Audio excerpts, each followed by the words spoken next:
এই মাছগুলোর দাম শুনলে বিশ্বাসই করতে পারবেন না। আজকে গাউসিয়ার মাছের আড়তে যাচ্ছি। সকাল সকাল বাসা থেকে বের হয়ে পড়লাম। আজকের টার্গেট হচ্ছে গাউসিয়ার সেই ফেমাস মাছের আড়ত। দেখি কেমন দাম আর কি কি মাছ পাওয়া যায় সেখানে।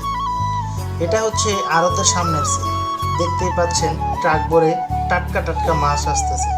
এখান থেকেই সারা এলাকার মাছ সাপ্লাই হয়। এখানে ছোট থেকে বড় সব ধরনের মাছই পাওয়া যায়। রুই, কাতলা, ইলিশ, পাঙ্গাস আরও কত কি।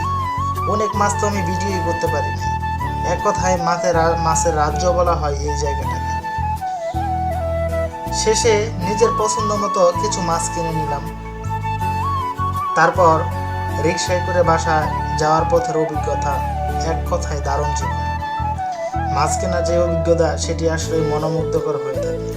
এরকম আরও বিভিন্ন ধরনের লোকেশন পেতে চাইলে কমেন্টে লোকেশন লিখে যান।